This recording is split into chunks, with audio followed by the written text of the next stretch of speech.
It never ceases to amaze me just how impactful silver is in our everyday lives.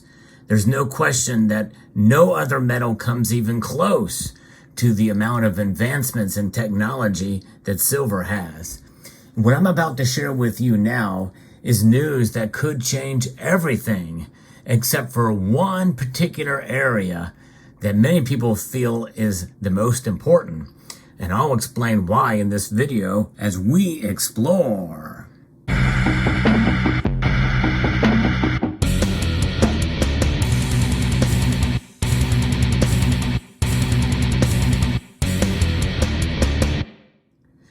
When we hold precious metals, especially silver, more than any other metal, we hold it to preserve our wealth. For most of us in this community, we see it as a way to sort of stick the middle finger to the banking cartel and to the politicians and to pretty much everything, excluding fiat currencies themselves. It's like what happens with fiat currencies and the dollar. It's losing 4.9% of its value year over year now.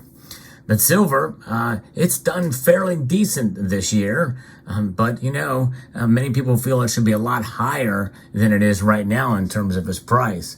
But right now I'm going to talk about the metal in a different aspect, because I think that even though the price might be where many of us think it should be, there's nothing wrong with appreciating the metal for what it is. It is a unique metal among other metals in terms of its versatility and use in our everyday lives, from photovoltaics, that's solar. And when you think about solar panels, you're thinking about the ones that are on your roof. But solar technology is everywhere. I mean, remember those old solar calculators? You don't see them quite as often these days, but nonetheless, there's probably a little bit of silver in there. But there is silver in every electronic device that you can think of, especially most of the devices that you're using to watch this very video. There's no question that silver has made a dramatic impact, especially in regards to technology, but also in terms of the biomedical field.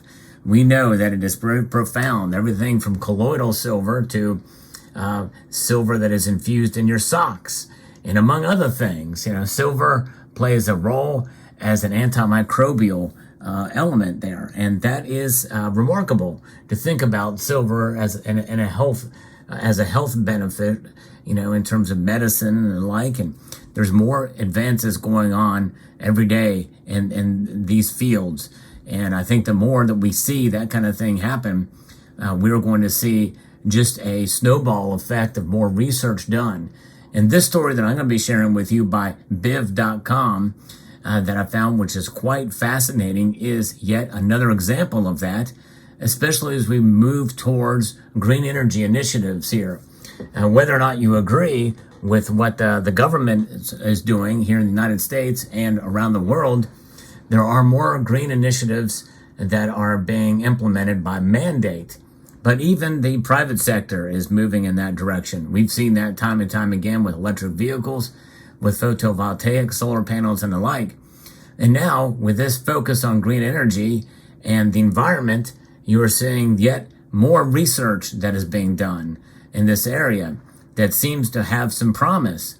In this particular story, it's about nanoparticles of silver that may become the key ingredient of emission-free power. And this is quite amazing indeed.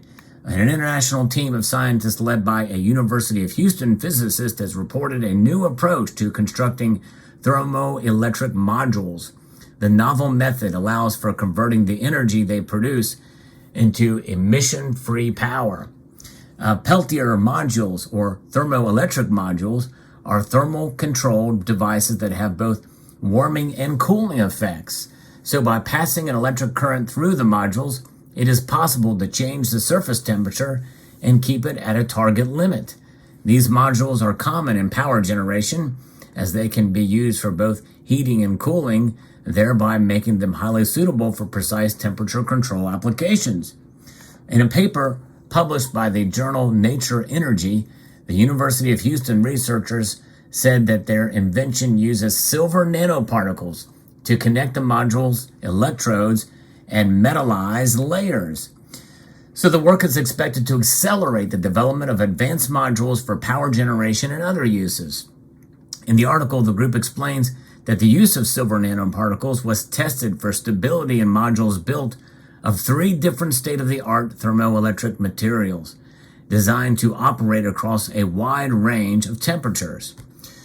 Thermoelectric materials have drawn increasing interest because of their potential as a source of clean energy produced when the material converts heat, such as waste heat generated by power plants or other industrial processes, into electricity by exploiting the flow of heat currently from a warmer area to a cooler area.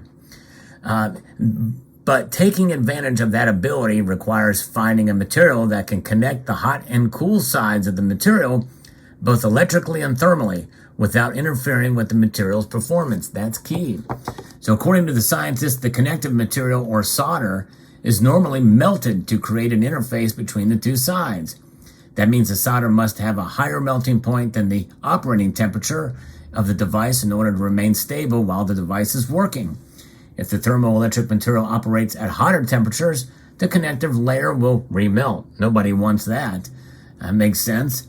Zifeng Ren, the director of the Texas Center for Superconductivity at UH and a corresponding author of the paper, also noted that if the connective material has too high a melting point, it can cause problems as well, because high temperatures can affect the stability and performance of the thermoelectric materials during the connection process. So the ideal material would both have a relatively low melting point for the assembling the module so as to not destabilize the thermoelectric materials, but then be able to withstand high operating temperatures without remelting. Silver has valuable properties for such a connective material. No surprise to any of us, but as a relatively high melting point at 962 degrees Celsius, which can affect the stability for many thermoelectric materials. And by the way, that 962 degrees Celsius is for a larger silver piece, I mean, we're talking, maybe even bigger than what you see here. For this to work, thus, researchers took advantage of the fact that silver nanoparticles have a much lower melting point than bulk silver. That's the key. The nanoparticles return to a bulk state after the module was assembled, regaining their higher melting point for operations. If you make silver into nanoparticles, the melting point could be as low as 400 or 500 degrees Celsius, depending on the particle size. That means you can use the devices at 600 or 700 degrees with no problem, as long as the operating temperature remains below the melting point of bulk silver, or 962 degrees Celsius. So they tested the nanoparticles with 3 well-known thermoelectric materials, each of which operates at a different temperature. A lead tellurium-based module, which works at a low temperature of about 300 to 550 degrees, produced a heat to electricity conversion efficiency of about 11% and remained stable after 50 thermal cycles. They also used the silver nanoparticles as the connective material modules using low-temperature bismuth telluride and a half Husler high-temperature material. We're getting a little bit technical here, but bear with me. And this concept will work for a variety of thermoelectric materials and purposes. Different materials are used depending on the intended heat source to ensure the materials can withstand the applied heat. But the paper proves that whatever the material, we can use the same silver nanoparticles for the solder as long as the applied heat doesn't go above the 960 degrees in order to remain below the melting point of bulk silver. It's really rather ingenious and rather a simple concept when you think about the overall summary of this, essentially just getting the temperatures right and using very small particles of silver. So this is a game changer, folks. It's going to change everything in terms of the environment and emissions for sure. And it could also make energy more efficient as well. And I think it's going to lead to probably more research in ways with silver as well to help in this area for conductivity in this regard, to maybe harness that heat and energy and put it back into the power system again and recycle power potentially. That's what I'm thinking. This was not mentioned in the article, but that's kind of my thoughts on it. But here's what will not change likely from this. And the answer is in the title of the article. That is nanoparticles. That's right.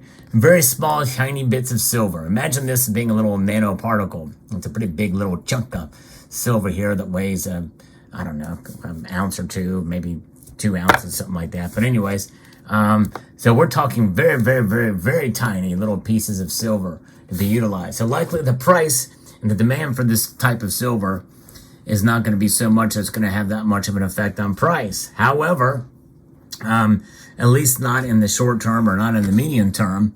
But I think the status of silver could go up in terms of its versatility and its appreciation as a commodity, as an industrial metal, especially.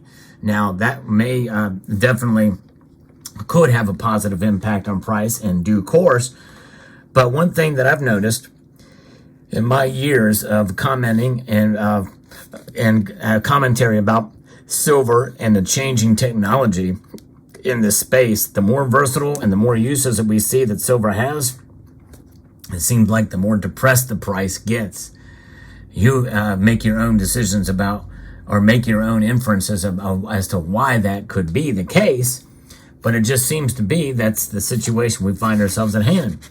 So I think that we very well could see it change everything except for the price. But nonetheless, I already have a very strong appreciation for this metal. And what you see here, except for this piece, is unmarked silver that I have poured myself and over the years. And I'd like to bring out, this is the latest piece, and you can see how shiny it is. Some of these earlier pieces have a sort of a dull appearance to it. I need to actually somehow clean these in a way that doesn't take away from the texture of them. But beautiful pieces indeed, and it's remarkable how shiny silver is and how it can be affected by the environment too around it. And that's another thing too that could work against silver, but likely not in the nanoparticle state is my guess. In other words, these particles are so small, there's not much room for tarnishing on them. So I think it could be invaluable. But I love to learn about new technology and the stories that go along with it, and the news with regards to silver. It is an amazing metal. There's no question about that. No one can really deny the uses of silver, no matter what the price does. We can just be kind of amazed by silver in that regard. And that's why holding it, I think, is a good idea. And whenever the price is low and you're feeling down because the price of silver is down, well, cheer up, folks, because silver's versatility will continue to shine on as the metal does itself. The very physical properties of the metal make it shine on. So there you have it. Let me know what your thoughts are about this story. I'd like to extend a multitude of gratitude to all of you, every single one of you out there, for taking the time to watch this video, and to encourage you to please rate. That means thumb up this video, please. I'm only about 1/10 of the people that watch my videos thumb up the videos. I think we can get it up to 25 or maybe even 30%. Oh, that would be nice. Share this video on other social media platforms. Doesn't happen too often, but I think this is one of the stories that might be worth doing to get the word out there about silver in general. Comment below, even if it's just algorithm, to feed the algorithm, and subscribe.